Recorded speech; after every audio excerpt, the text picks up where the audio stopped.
So you've got 21 days to boost your LSAT score. I'm going to show you exactly what to do, whether you're brand new to the LSAT or you've been studying for a while. Let me preface this by saying, don't try to do it all in just 21 days. Just don't do it. This is not a test you can cram for. If you're brand new to the LSAT, I recommend instead postponing to a later test date to allow yourself much more time to achieve your fullest potential. But if you really want to do it in just 21 days, ideally you have time to do nothing but study for the LSAT. Here's what I do based on my laser approach to LSAT prep, which is the foundation of all of my LSAT study plans. Inside the LSAT Unplugged community, we will create for you a personalized day-by-day study plan. What I'm going to share with you here is a more generalized version that you can hopefully apply to your situation. For the first 7 days, the first week of the 3 weeks you have left, you're going to focus on the learning and accuracy phases of the laser approach. This involves building a strong foundation in each section of the LSAT, the different sections, the different question types. You're going to want to identify and focus on your weak areas, understanding the distinctions between necessary assumption questions and sufficient assumption questions, between must-be true questions and most strongly supported questions. You're going to want to focus on getting the big picture questions in reading comprehension, like main idea, primary purpose, best title, tone, author's opinion, the general global big picture questions. This is a triage situation here. Only 21 days remaining, only 3 weeks remaining. So we're not going to want to focus on the rare question types that hardly ever show up. We're going to want to focus on the lowest hanging fruit to maximize the biggest bang for your buck in the limited time that you have. At the end of this week, you can take one timed exam just to see where you're at.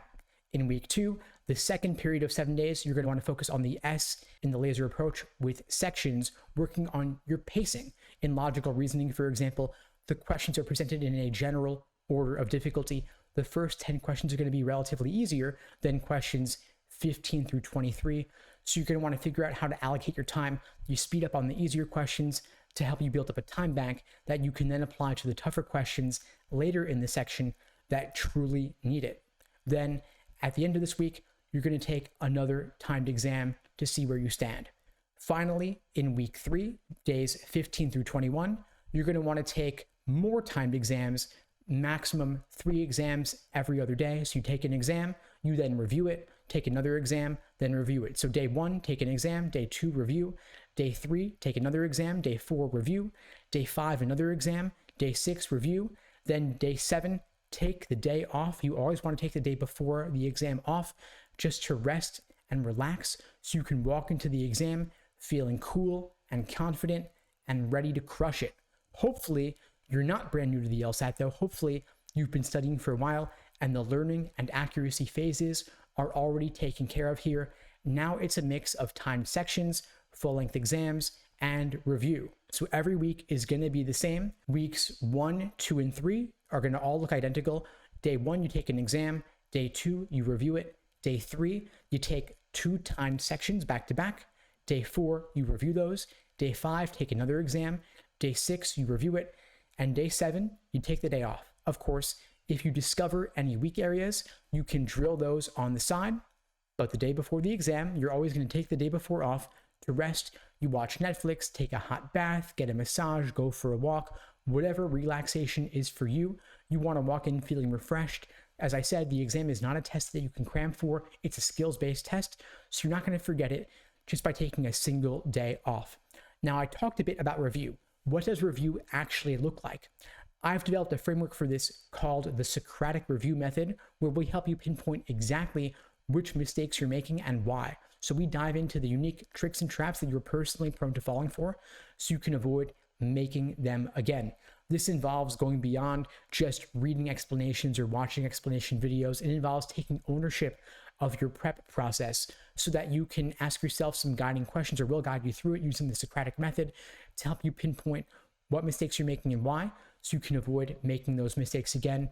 The biggest element here I'll share with you with the limited time you have before the test is getting the review process out of your head.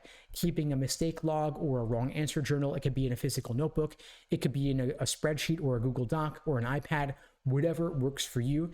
The idea is that you are articulating what your initial thought process was when you first approached the question, and then upon reflection, what you were doing wrong, so that you can avoid making the same mistake again were you to encounter a similar question in a different context. That, in a nutshell, is the R in the LASER approach to LSAT prep. Again, to recap, LASER is an acronym standing for learning, accuracy, sections, exams, and review.